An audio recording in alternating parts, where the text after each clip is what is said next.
চাইলেও যেতে পারতেন না বলে মন্তব্য করেছে জাগপা ছাত্রলীগ। সরকার কি এনসিপির? প্রশ্ন করেছেন মির্জা আব্বাস। শাপলা চত্বরে জঘন্যতম হত্যাকাণ্ড হয়েছিল বলে মন্তব্য করেছেন সালাউদ্দিন আহমদ। আওয়ামী লীগ ও তার অঙ্গ সংগঠনের 8 নেতাকর্মী গ্রেফতার। এতক্ষণ শুনছিলেন সংবাদ শিরোনাম, এবারে বিস্তারিত। জাগপা ছাত্রলীগের কেন্দ্রীয় সভাপতি আব্দুর রহমান ফারুকী বলেছেন, জুলাইয়ের ইতিহাস এক রক্তাক্ত বিপ্লবের ইতিহাস। অগণিত লাশের বিনিময়ে আমরা নতুন বাংলাদেশ পেয়েছি। আমাদের মনে রাখতে হবে, জুলাই না হলে অনেক নেতা তাদের স্বজনদের জানাজায়ও শরিক হতে পারতেন না। বহু নেতা বিদেশ থেকে দেশে ফেরত আসতে পারতেন না, রাজবন্দীরা মুক্তি হতে পারতেন না। শুক্রবার বাদ জুমা রাজধানীর বায়তুল মোকাররম মসজিদের সামনে ছাত্রলীগ জাগপা আয়োজিত 6 আগস্ট ভারতীয় দূতাবাস ঘেরাও কর্মসূচি সফল করার লক্ষ্যে বিক্ষোভ মিছিল পূর্ব সমাবেশে তিনি এসব কথা বলেন। আব্দুর রহমান ফারুকী বলেন, ছাত্র জনতার যে গণ অভ্যুত্থানের কারণে রাজবন্দীরা মুক্তি পেয়েছেন, গুম হওয়া স্বজনরা ফিরে এসেছেন, ধান খেতে ঘুমিয়ে পড়ে থাকা ভাইয়েরা সন্তান বাবা মায়ের সান্নিধ্য পেয়েছেন, আজ সেই জুলাই কেন বিতর্কিত? কেন অনৈক্যের আভাস রাজনৈতিক মহলে?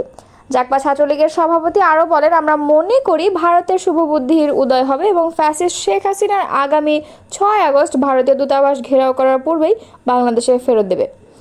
এ সময় জাগপা ঢাকা মহানগরের আহ্বায়ক শ্যামল চন্দ্র সরকার, যুব জাগপার সাধারণ সম্পাদক ইঞ্জিনিয়ার মোহাম্মদ ইসলাম, যুগ্ম সাধারণ সম্পাদক লুৎফর রহমান, দপ্তর সম্পাদক এসকে আরিয়ান শরীফ এবং ধর্ম সম্পাদক মোহাম্মদ মাহবুব প্রমুখ উপস্থিত ছিলেন। গত 24 ঘন্টায় রাজধানীর বিভিন্ন স্থানে অভিযান পরিচালনা করে কার্যক্রম নিষিদ্ধ আওয়ামী লীগ ও তার অঙ্গ সংগঠনের 8 নেতাকর্মীকে গ্রেফতার করেছে ঢাকা মহানগর গোয়েন্দা পুলিশ। শুক্রবার বিকেলে এক প্রেস বিজ্ঞপ্তির মাধ্যমে বিষয়টি নিশ্চিত করেছে ডিবি। গ্রেফতার হলো ঢাকা মহানগরী দক্ষিণের স্বেচ্ছাসেবক লীগের 31 নং ওয়ার্ডের সাবেক সাধারণ সম্পাদক এস.এম. জালাল, ঢাকা দক্ষিণ 33 নং ওয়ার্ডের 2 নং ইউনিট আওয়ামী লীগের সাধারণ সম্পাদক মোহাম্মদ শিবলু এবং কুমিল্লা জেলা আওয়ামী লীগের 13 নং কার্যনির্বাহী সদস্য আফজালুন নেসা হাসান বাসেত।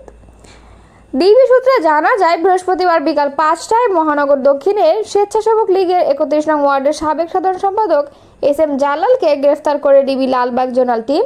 রাত 8:30টায় বংশাল হতে ঢাকা দক্ষিণ 33 নং ওয়ার্ডের 2 নং ইউনিট আওয়ামী লীগের সাধারণ সম্পাদক মোহাম্মদ শিবলুকে গ্রেফতার করে ডিবি ওয়ারি বিভাগের একটি চৌকস টিম। রাত 10:30টায় সেগুন বাগিচা এলাকা থেকে কুমিল্লা জেলা আওয়ামী লীগের 13 নং কার্যনির্বাহী সদস্য আফজালুন নেসা হাসান বাসেতকে গ্রেফতার করে ডিবি ওয়ারি। ডিবি সূত্রে আরও জানা যায়, মধ্যরাতে ওয়ারি এলাকায় অভিযান চালিয়ে কিশোরগঞ্জের কুলিয়ারচর উপজেলা আওয়ামী লীগের যুগ্ম সাধারণ সম্পাদক মোহাম্মদ জসিম উদ্দিন ওরফে লিটনকে গ্রেফতার করে ডিবি লালবাগ জোনাল টিম রাত 12:15টায় নিষিদ্ধ ঘোষিত ছাত্রলীগের ঢাকা বিশ্ববিদ্যালয় শাখা জসিমউদ্দিন হলের যুগ্ম সাধারণ সম্পাদক আশিকুর রহমানকে বসুন্ধরা আবাসিক এলাকা থেকে গ্রেফতার করে ডিবি সাইবার সাউথ ডিভিশন। এছাড়া রাত 10টায় নিষিদ্ধ ঘোষিত আওয়ামী লীগের অঙ্গ সংগঠন গাজীপুর মহানগর মুক্তিযোদ্ধা প্রজন্ম লীগের সভাপতি মোহাম্মদ মিজানুর রহমানকে উত্তর 11 নং সেক্টর থেকে 17 নম্বর রোড থেকে রাত 12:30টায় ডিবি মিরপুর বিভাগ ঢাকা মহানগর উত্তর আওয়ামী লীগের সহসভাপতি ও বাংলাদেশ আওয়ামী যুবলীগের সাবেক প্রেসিডিয়াম সদস্য মাহবুব রহমান হিরণকে রাজধানীর পান্থপথ এলাকা থেকে রাত 1:45টায় মাতুয়াইল এলাকা থেকে আওয়ামী লীগের সাবেক 65 নং ওয়ার্ড কাউন্সিলর শামসুদ্দিন ভূঁইয়াকে গ্রেফতার করে। গোয়েন্দার তথ্য ভিত্তিতে গ্রেফতারদের বিরুদ্ধে আইনশৃঙ্খলা বিনষ্টের সঙ্গে জড়িত থাকা সুনির্দিষ্ট কারণে গ্রেফতার করে আদালতে পাঠানো হবে। শাপলা চত্বরে পৃথিবীর ইতিহাসে জঘন্যতম হত্যাকাণ্ড ঘটেছে বলে মন্তব্য করেছেন বিএনপি স্থায়ী কমিটির সদস্য সালাউদ্দিন আহমদ। যেদিন নিহতদের তালিকা আজও সম্পূর্ণ হয়নি, গুম হওয়া অনেকের কোনো তথ্যই পাওয়া যায়নি। শুক্রবার বিকেলে চট্টগ্রামের ফটিকছড়ির বাবুনগর আল জামিয়াতুল ইসলামিয়া আজিজুল উলুম মাদ্রাসায় হেফাজতে ইসলামের আমির মৌলানা শাহ মুহিবুল্লাহ বাবুনগরীর সঙ্গে সাক্ষাৎ শেষে সাংবাদিকদের তিনি এ কথা বলেন। তিনি বলেন, 2013 সালের 5 মে শাপলা চত্বরে ফ্যাসিস্ট হটাও আন্দোলনে হেফাজত ইসলাম নেতৃত্ব দিয়েছিলেন। কিছুদিন আগে ওই আন্দোলনের শহীদদের স্মরণে একটি স্মারক গ্রন্থ প্রকাশিত হয়েছে, কিন্তু সেখানে অনেক শহীদদের নাম নেই। অনেক লাশের কবর পর্যন্ত শনাক্ত করা যায়নি। সালাউদ্দিন আহমদ বলেন, দেশনেত্রী খালেদা জিয়া ও ভারপ্রাপ্ত চেয়ারম্যান তারেক রহমানের নির্দেশে হেফাজতে ইসলামের আমির আমাদের মুরব্বীর সঙ্গে দেখা করতে এসেছি, তার শারীরিক খোঁজখবর নিয়েছি, এখানে রাজনৈতিক উদ্দেশ্য নেই। তিনি আরও বলেন, বাংলাদেশের গণতন্ত্রকে বাঁচিয়ে রাখতে হলে যারা ফ্যাসিবাদের বিরুদ্ধে সংগ্রাম করেছেন তাদের সঙ্গে যোগাযোগ রাখা বিএনপির দায়িত্ব, তারা রাজনৈতিক হোক বা অরাজনৈতিক হোক। এই ঐক্যকে শক্তিতে রূপান্তর করে ভবিষ্যতে ফ্যাসিবাদ বিরোধী আন্দোলনে কাজ করতে হবে। আগামী নির্বাচনে হেফাজতের সঙ্গে বিএনপির জোট হতে পারে কি না এমন প্রশ্নের জবাবে সালাউদ্দিন আহমদ বলেন, হেফাজতে ইসলাম একটি অরাজনৈতিক সংগঠন, তবে হেফাজতের সঙ্গে ঘনিষ্ঠ যেসব রাজনৈতিক দল রয়েছে তাদের সঙ্গে আলোচনা করা হবে।